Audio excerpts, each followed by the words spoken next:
"See you in an hour or two," I shouted to Mr. Jensen, laughing as his dog Charlie yanked on her leash, practically dragging me into the woods. "Make it 3, he called back from the rocking chair on his backyard porch. "She's had a ton of energy all morning. She could use a good workout." I waved one last time as we disappeared onto the familiar trail. I'd been walking Charlie for Mr. Jensen every Wednesday and Saturday for the past 8 months, since a stroke left him unable to do it himself. He lived right next door, and it was a great way for me to get a little exercise a couple days a week. At first, we were cautious, slowly and gradually getting to know the trails behind our shared backyard. Up until then, I had hardly been on these trails since I was a kid, but by now, we knew every trail by heart, easily navigating the vast woodland and making it back in plenty of time for both my and Charlie's dinners. "Dang, girl, he wasn't kidding about your energy levels," I said to the little brown mixed breed as she sprinted back and forth on the end of her leash. "You want to run? All right, just for a little bit." We started at a moderate jog, but Charlie was fast and she wanted to go even faster. Before long, we were both sprinting along the trail. I lifted my face to feel the wind rushing by, loving the way it blew my hair back. I laughed, the speed thrilling me like a child on a carnival ride. I looked down at Charlie, her tongue lolling out the side of her wide-open mouth, and knew she felt the thrill too. We ran till my lungs began to burn and my legs felt weak. I was about to slow down when I heard a voice, sounding impossibly like it was right next to my ear. "Hey!" My head jerked to the side to see who had spoken, and my foot caught on a root. I was going too fast to stop myself. The entire front of my body slammed down onto the trail, skidding about 1.5 feet in the dirt. I felt the gritty soil dig into my palms, scraping them raw, and a sharp rock cut into my knee. I cursed as I looked around wildly, still trying to find where the hay had come from. There was nobody there. Suddenly I remembered Charlie. I had lost my grip on her leash when I fell, and I felt my heart drop as I looked in front of me. Of course she wasn't there. Of course she hadn't stopped when I did. My senses came back to me and I heard her bounding into the woods to my left. I looked just in time to see her tail disappearing into the brush. "Charlie." My voice came out an octave higher than usual. "Charlie, stop, stay, sit, come." It was no use. She was gone. I bounded into the woods after her, my knee aching and my hands raw and stinging. Tired as I had been from running, I found a second wind as I chased after Charlie, crashing through shrubs and jumping over fallen branches. I could no longer see her, but I could hear her zooming happily through the thicket. At least I could for a while. But she was faster than me and not running in a straight line. Soon I could no longer hear her either. I stopped moving, trying to stay perfectly still, hoping to hear something. I held my breath. A bird chirped overhead. A squirrel made my heart jump with false excitement as it leapt from one tree to another. No Charlie. I tried calling her name again. And again and again. I trudged through the woods, limping slightly, yelling her name, and even trying some of her favorite words: treat, walk, ball, car.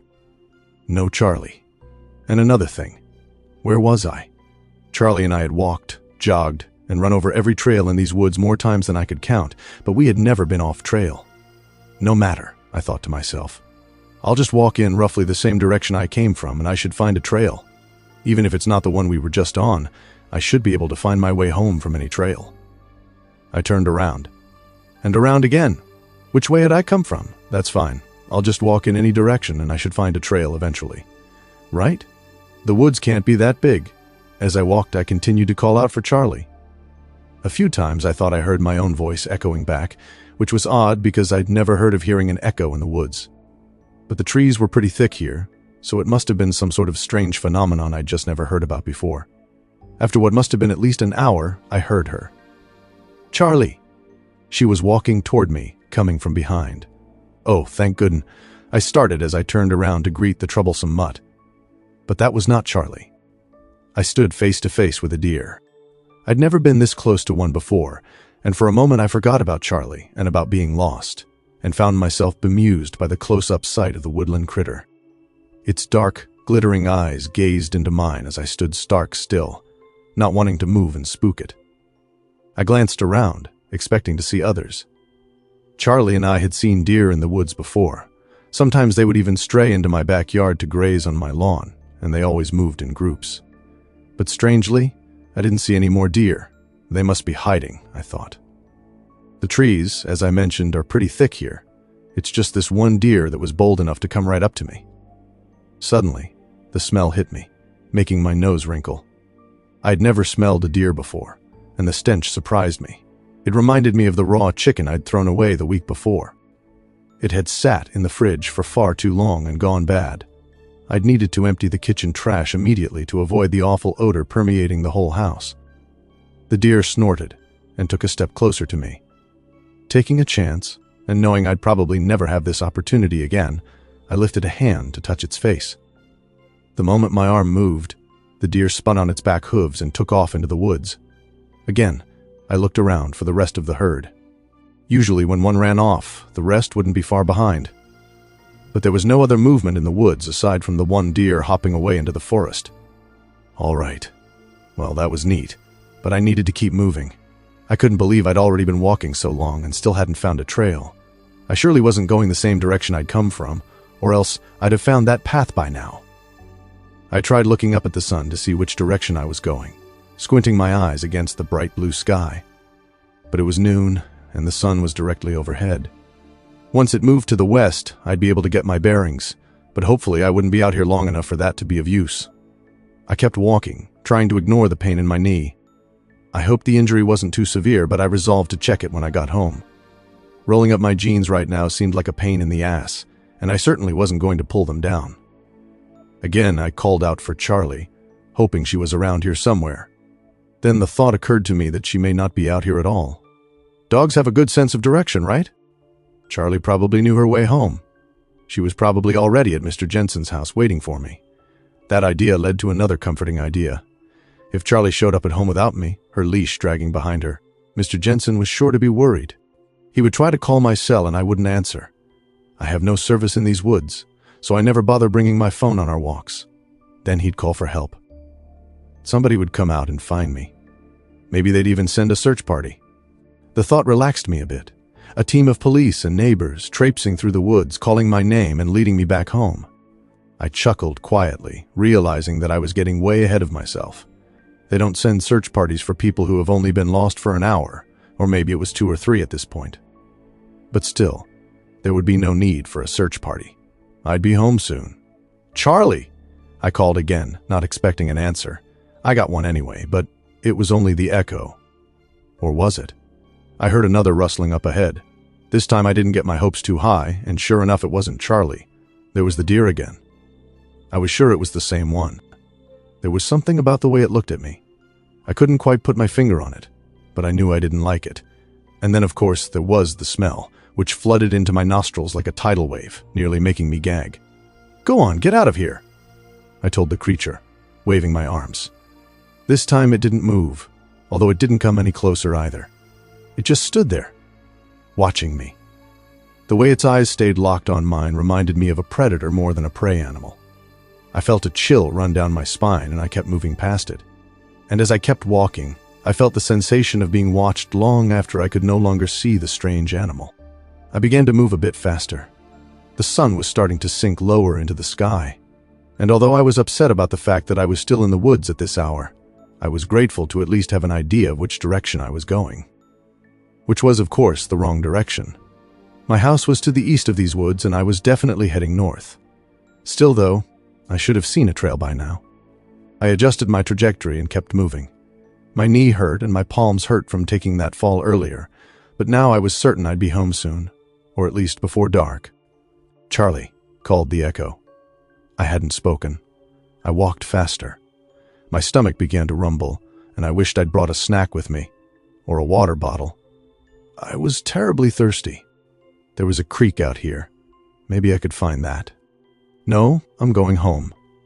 The creek is the other way, and I'll be home soon enough to get a drink of cold water out of my fridge. My nice cool fridge and my clean kitchen that smells like rotting chicken. There it was again. That smell. It was here again. I looked around and nearly jumped out of my own skin when I found that the deer was standing directly behind me, not 5 feet away. We looked at each other for a heartbeat or two, and then I turned and kept walking. "No, thank you. I'm not dealing with that weirdness anymore. But it seemed I had no choice, as the deer began to follow me. I turned a few times, catching the beast in the corner of my eye, and each time I started to walk a bit faster, until I was running through the woods. I didn't dare turn around then, putting all my focus on not tripping over any of the bushes, logs, and brambles that littered the forest floor, but I could hear the hoofsteps right behind me.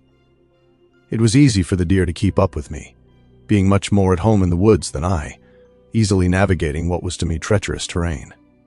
The smell was overwhelming. As I ran, I pulled the collar of my shirt up over my mouth and nose, hoping to block out the nauseating odor, but it was no use. Finally, I tried just holding my breath for as long as I could. When you're running through the woods, you really can't hold your breath for long, though. I took it in gasps, and then stopped breathing, rinse and repeat, until I could no longer stand it. I stopped abruptly and spun around, screaming and flailing my hands wildly in hopes that this time it would be scared off again. It wasn't there.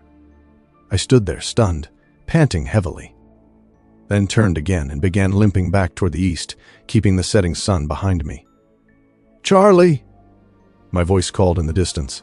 I called back, "Charlie!" The woods were too dense to see the deer, but I always knew when it was close. I could smell it or feel its eyes on me. I never saw any other deer. There was the occasional squirrel, bird of prey, or a cute little chipmunk. But no deer, except for the one. I was starting to question whether it was even a deer at all. It didn't move like one. It didn't look at me like one. And I was beginning to suspect that it didn't smell like one either. I'd been avoiding even thinking the word, but there was no way around it. It smelled like death. The sun was getting low enough in the sky now to start tinting it orange. That meant I'd been out here for how long? At least 8 hours. My heart dropped into my stomach as I made that realization. How on earth could I have been walking that long without getting out of the woods, or at least finding a trail? I shielded my eyes. The sun was just at the right angle to shine through the trees and blind me as I walked toward it. I kept going, listening to the echo call for Charlie without me. I'd stopped responding to it, knowing that Charlie wasn't coming back at this point. She was probably home anyway. Soon I'd be home too, in my nice warm bed with its soft mattress and cozy blanket of freshly fallen leaves, the stars lighting the sky above me as I drifted off to sleep. Wait, why was the sun in my eyes if I was heading east? I laughed at myself. I must have gotten turned around. The echo laughed too, sounding just like me. That made me laugh even more. The absurdity of it all. I couldn't stop. The echo and I cackling together like old friends. Once I was able, I took a deep breath. The air was fresh and woodsy. It had been for a while.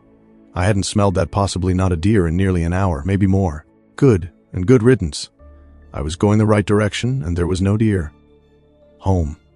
I was on my way home. Charlie and I would both be home soon. It was getting dark, and I really needed to get home soon. I regretted not bringing my phone. At the very least, I could have used it as a flashlight if I needed to. As the setting sun cast strange shadows between the trees, the woods began to feel less friendly. Not to mention, they stunk. It smelled like something had died nearby, but no matter how far I walked, it didn't seem to put any distance between me and whatever it was. I found myself getting nervous, jumping at every little sound.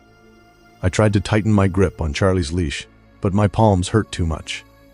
I could only keep walking, keep the sun behind me or to my right or whatever it was the deer had said. I mean the echo. I walked for longer than seemed possible, given that the sun was still not fully set, although it was quite low. The awful stench of the woods never let up and my knee was really hurting and I was tired. Thirsty, hungry, and tired. Surely it wouldn't hurt to rest for a while. Just an hour or two? Or maybe 3. I found a small clearing and sat against the trunk of a tree on the edge of it. Why was my knee hurting so badly? I thought I should try to roll up my pants, or maybe even pull them down to take a look at it, but in this low light there wasn't much of a point. I closed my eyes to rest, but soon opened them again when I heard a familiar rustling in the leaves nearby. A deer. My deer. I felt relief wash over me as I looked up into the familiar eyes. "Thank goodness you're here," I told it, as it lowered its large antlered head to sniff my hair. "Wait, you didn't have antlers," I reminded it. "Yes, that's right, no antlers." It lowered its slender, antlerless head to sniff my hair. I pulled myself to my feet and it turned away, beckoning me to follow. The last red glow of the setting sun was just visible in the trees in front of us as we moved through the woods, and that red light reflected in my friend's eyes. We kept walking. We walked until it was too dark to see, and I needed to follow the deer by sound. I heard Charlie's voice calling my name in the distance, but I ignored it. I didn't need help from anybody else. I was going home.